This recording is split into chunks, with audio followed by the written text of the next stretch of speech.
Update 21 Chains of Harrow went live as of the 30th of June 2017. The update included the new Warframe Harrow, the new quest revolving around Harrow and the Red Veil, titled Chains of Harrow, that takes a darker path into Warframe's lore. You can start the quest by going to the quest section in the Codex, or just by starting it through the star chart. Just make sure that you've completed the War Within, and that you've completed the node Mott, which is located in the Void. Also within the update, Earth received its visual upgrade, however it has been affecting a lot of low to mid-spec PCs, as you can see if you go over to the Warframe subreddit. Anyway, the Simulacrum can now be played with up to 4 fellow Tenno, so if you've ever wanted to test out multiple build setups with multiple frames, now you can. There are 2 new weapons, the Scourge, which is a corrosive spear gun that shoots wave projectiles. These projectiles have a guaranteed status proc, and upon throwing the spear, it will attach bullet attractors to any nearby enemies' heads.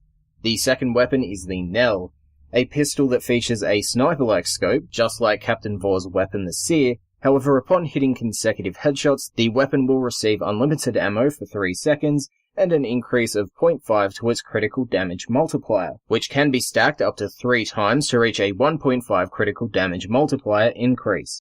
They've also brought back the Ambulus Reborn Syndicate mods that they were teasing in that event. They can be picked up at their respected syndicates for 25,000 standing each.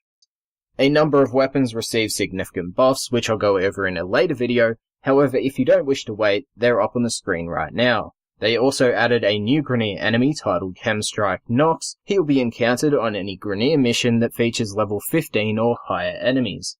The throwing weapon dual-wield system they showed off in the past dev stream has also been added.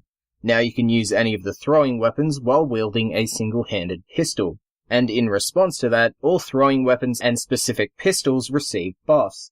Once again, they're on the screen if you wish to have a read of them. The evacuation mission from Operation Pacifism Defect has finally been added, however this time under a new name which is Defection. The mission can be found on Phobos, Saturn, and Neptune. The mission type was also added into the Sortie mission pool.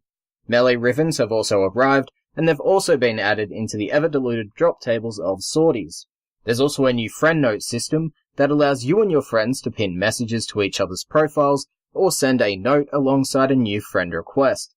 And for those of you who love taking screenshots in Captura, there are 5 new scenes available, 3 of which are for Earth's new visuals. They can be farmed by finding them in rare crates that are located on Earth. However, there is RNG attached.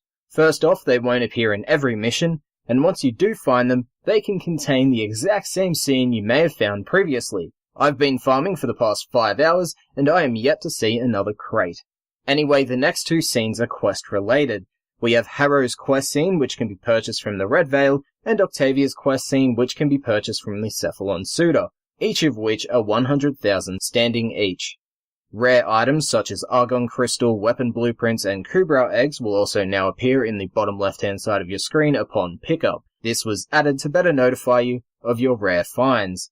Next, we have new cosmetics, the Knave Syandana and Harrow's alternate helmet, and now mods that are already equipped on weapons in your loadout will be faded black, which is great for Sentinel users, as now you can differentiate between which weapons have each mod.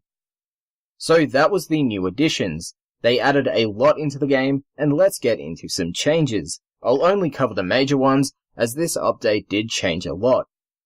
So, upon completing quest junctions, they will now reward the full quest instead of blueprints. Oberon and Oberon Prime now have their new Hallowed Ground visuals.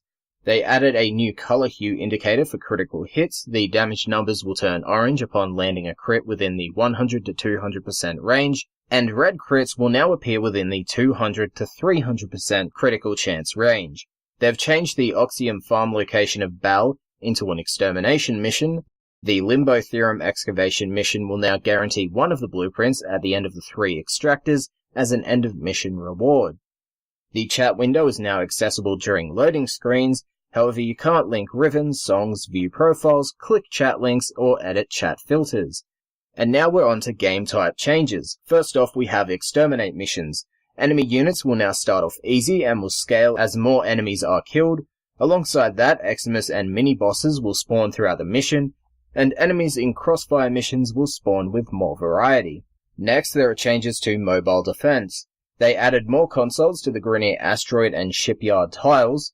They reduced the total mission time from 6 minutes to 4, and just like before, that time will be divided between the mission consoles. They decreased the health of each console when playing in a group. However, if you're playing solo, the console will gain health.